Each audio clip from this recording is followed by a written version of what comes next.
Hey everyone, I hope you're well.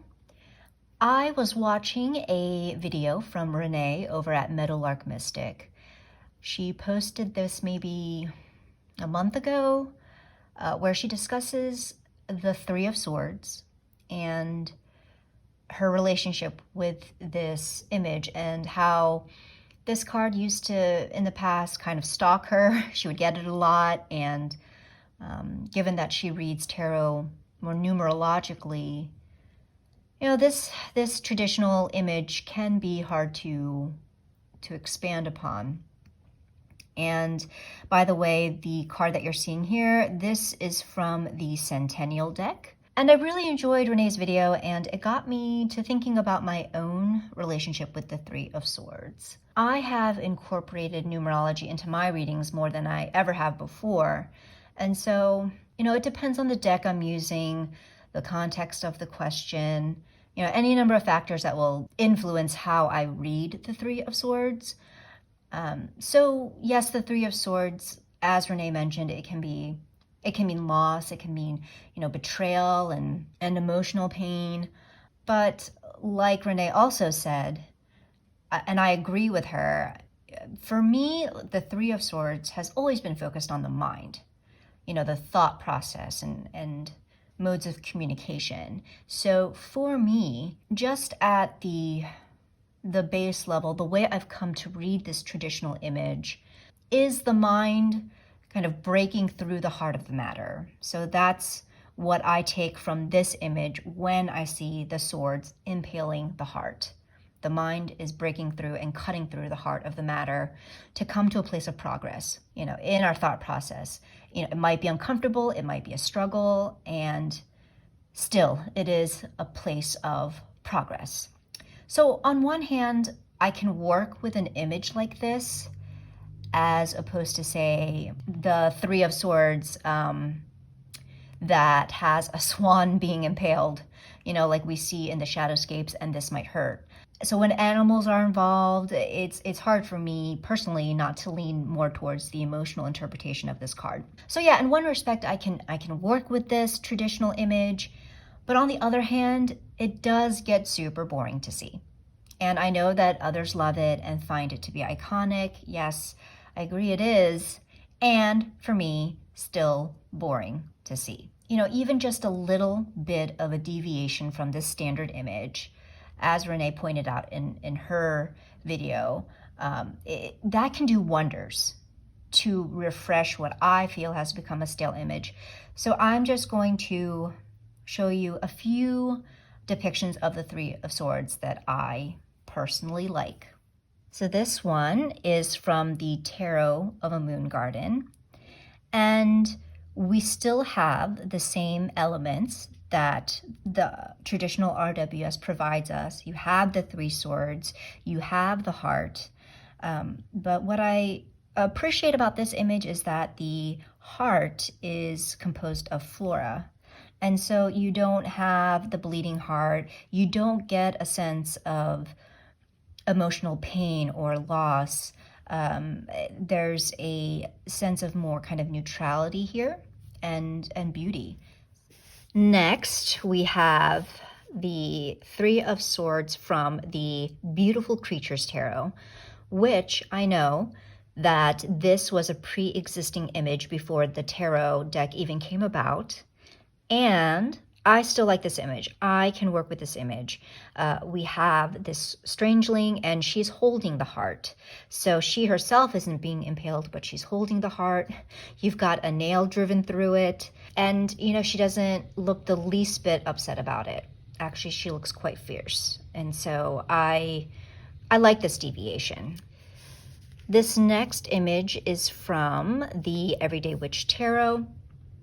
And once again, we see the familiar elements here of the rain, and we have the three swords, or maybe daggers, that are piercing through the heart candy box.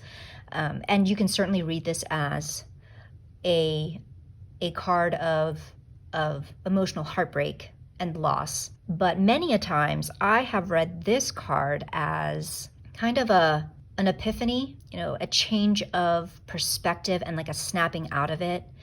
So to me, this card can also say, you know what?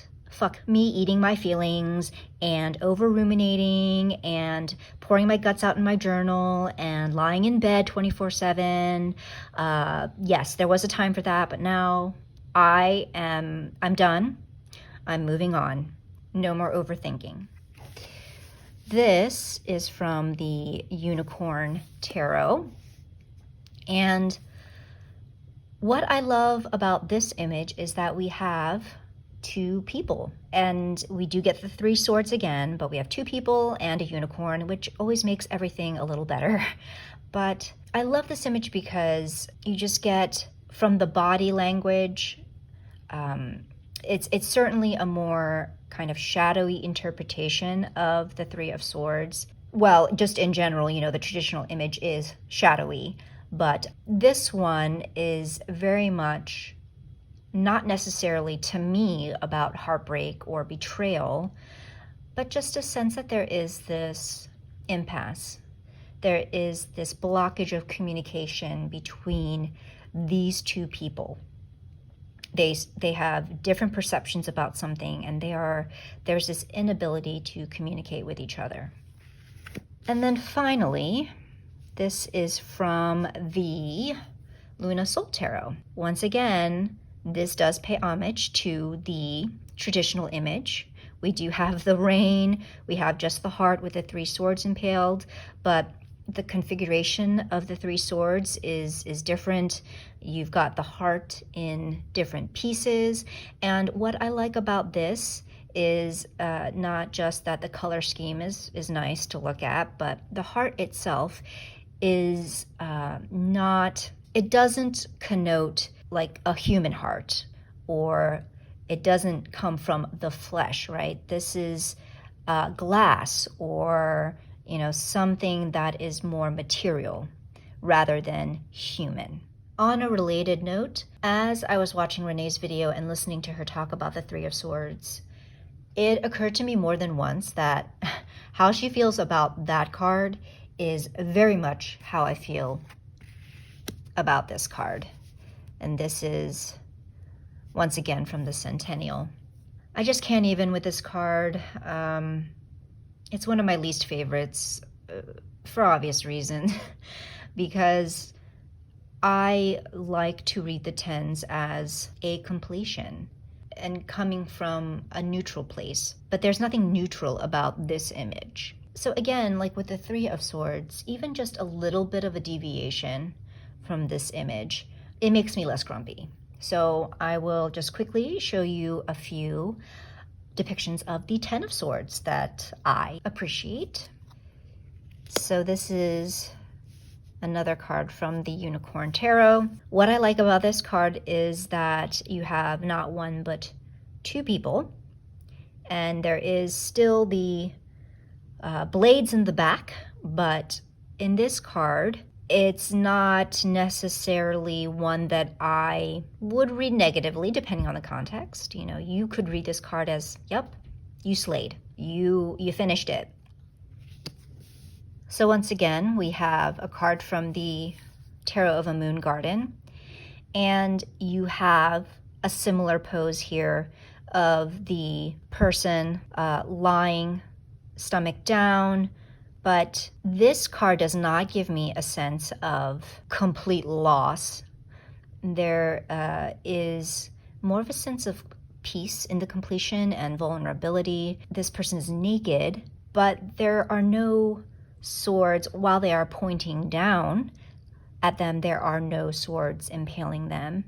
And then you have like a stem from the flora kind of hovering over their head as if it were a crown. So for me, this is more of a malleable image that I can work with. This is from the Luna Soul, and this one makes me laugh. This person is certainly impaled in various places, but they are standing upright, so you don't get a sense of of death, and you don't have blood splurting from the wounds, and you have these flowers that are at the tips of the swords, which gives a bit of an uplifting kind of nuance to this card. This image is from the Moon Void Tarot, and I did modify this so that there isn't just red coming off her back. It's various colors, and so she is bleeding rainbow colors, which makes this image a little less fatalistic. And even though, once again, we see the person on the ground, we see all the 10 swords coming out of their back, just the little change of the pose. This person is not sprawled out, but rather in a yoga child's pose, which is a very kind of, it can be a restorative pose. And so that, once again, it just does wonders for how I can work with this image. It's almost as if, you know what, it's fine. I'm fine. I'm just trying to rejuvenate here. This is like acupuncture. It'll be fine. And then finally, we have the Ten of Swords from the True Heart Intuitive Tarot. This one's very interesting because the figure depicted here isn't just some nondescript person, but rather Medusa, or that's how I interpret this image. What is very intriguing is that, Medusa, she is the one to turn people into stone. But here we see that she herself has been turned into stone. So that makes for a refreshing spin on this image. So I would like to thank Renee for such an engaging video that got me to thinking about these images. And I would love to hear your thoughts, so do leave a comment below or make a VR of your own on whatever social media platform you prefer. And until the next time, hope you are well. Take care.